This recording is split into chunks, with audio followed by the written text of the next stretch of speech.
ஒரே மாசங்க எத்தனை வருஷம் அல்சர் இருந்தாலும் ஒரே மாசத்துல சரியா போகண்டாரு. அவர் கொடுக்குற மருந்துகளை கரெக்டா எடுத்தா ஒரு மாசத்துல அல்சர் சரியாகன்னு சொல்றாருங்க.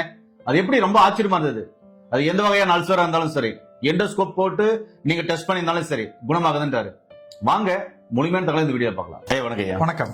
எத்தனை வருஷம் அல்சர் இருந்தாலும், குடல் புண்ணா இருந்தாலும், அல்சர் சிவியரா இருந்தாலும் நீங்க கொடுக்குற இந்த மருந்தை ஒரு மாசம் எடுத்தாவே கியூர் ஆகும் அப்படின்றீங்களே, எப்படி அவ்வளவு நம்பிக்கையா சொல்றீங்க? அது என்ன மருந்து ஐயா? இது ஒரு அல்சருக்கான, அதாவது அமிலத்தன்மை குறைக்கிறதுக்கும் வயிற்றில் இருக்கக்கூடிய புண்ணை ஆத்துறதுக்கும் தூர்ப்பு தன்மையை கொடுத்து அந்த மியூக்கஸ் மீண்டும் வர்றதுக்கான மூலப்பொருட்களோட இத மாத்திரை செஞ்சிருக்கோம். இதை நம்ம பொடியா செஞ்சு எல்லாத்துக்கும் கொடுத்துட்டு இருந்தோம். ஆனா ஒரு வேளைக்கு 1 கிராமுக்கு மேல சாப்பிடக்கூடாது, 1 கிராமே போதும் அப்படிங்கறதுனால நாம இந்த மாத்திரைக்குள்ள போட்டு கொடுக்குறோம். ஓகே.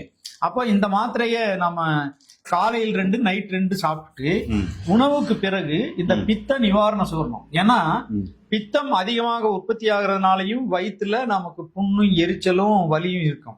அந்த பித்தத்தையும் கட்டுப்படுத்தணும். அப்போ பித்தத்தை கட்டுப்படுத்துறோம், அமிலத்தன்மை குறைக்கிறோம், புண்ணாற்று மருந்து உள்ள கலந்திருக்கு. இந்த 3 சேரும் போது நிச்சயமாக 15 நாள்லயே சந்தோஷமா வருவாங்க. 30வது நாள் நல்லா இருக்குன்னு சொல்லிடுவாங்க. அதோட அவங்க கொஞ்சம் உணவு கட்டுப்பாடு இருக்கணும். மசாலா பொருட்கள், அசைவ உணவுகள், காரமான உணவுகள், உப்பு அதிகமா சேர்த்திக்க கூடாது. அல்லது உப்பை வாங்குறது முருங்கை இலையில வறுத்து சேர்த்திக்கணும். கல்லுப்பு 1 கிலோ வாங்கி இவ்வளவு முருங்கை இலை போட்டு வறுத்தோம்னா அந்த உப்பிலுடைய அந்த உப்புத்தன்மையினுடைய வீரியம் குறைஞ்சிரும். அது ரத்தத்தை கெட்டியா மாத்தாது. அதுக்கப்புறம் நமக்கு பத்திய உப்பா அது மாறிடும். அந்த உப்பை அவங்க கொஞ்சமா போட்டு சமைச்சு இந்த அல்சர் குணமாகிறதுக்கு அவங்க நீண்ட நாளா இருப்பாங்க. ஏன்னா எந்த மருந்துகளாலையும் குணமாகிறது இல்லை அந்த ரசாயன மருந்துகளால. அதனால நம்ம மூலிகை மருந்துகள் கொடுக்கும்போது பத்தியம் இருந்தாங்கன்னா என்னென்ன சாப்பிடணும் சாப்பிடக்கூடாதுன்னு நம்ம கிட்ட தெரிஞ்சுட்டு நம்ம கொடுக்கறபடி நம்ம சாப்பிட்டாங்கன்னா நிச்சயமா 15 நாள்ல சந்தோஷமா வர்றாங்க. 30வது நாள் குணமாயிடுது. எவ்வளவு நாள் இருந்தாலும் சரி. ஏன்னா நாம நீண்ட காலமா ஆராய்ச்சி பண்ணி ஒவ்வொரு மருந்தா செஞ்சு பார்த்தா அதுல சிறந்தது எதுன்னு தேர்ந்தெடுத்து இதுல அந்த பொடியை தான் இதுக்குள்ள போட்டு கொடுக்குறோம், இந்த மாத்திரைக்குள்ள. ஓகே. இந்த மாத்திரை அந்த பொடியை உள்ளடக்கியது, அவ்வளவுதான். பொடியா கொடுத்தாச்சுன்னா ஒரு நாளைக்கு 2 கிராம், ஒரு நாளைக்கு 4 கிராம் மாறி மாறி சாப்பிட்டா அவங்களுக்கு அளவு மாறி.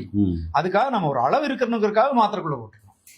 இதை 2 காலையில நைட்டு உணவுக்கு முன் சாப்பிடணும்.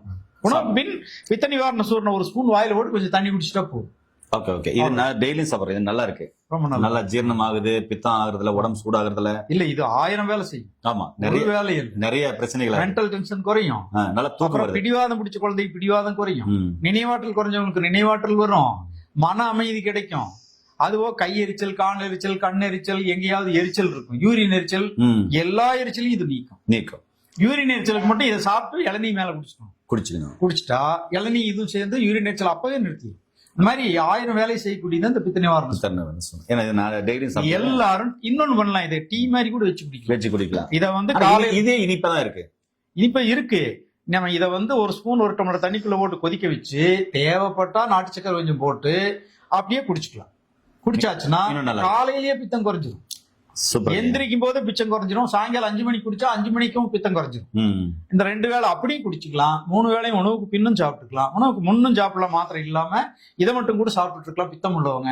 இந்த மாதிரி பித்தத்தை குறைக்கணும், அமிலத்தன்மை குறைக்கணும், தூர்ப்பு கொடுத்து புண்ணாத்தணும்.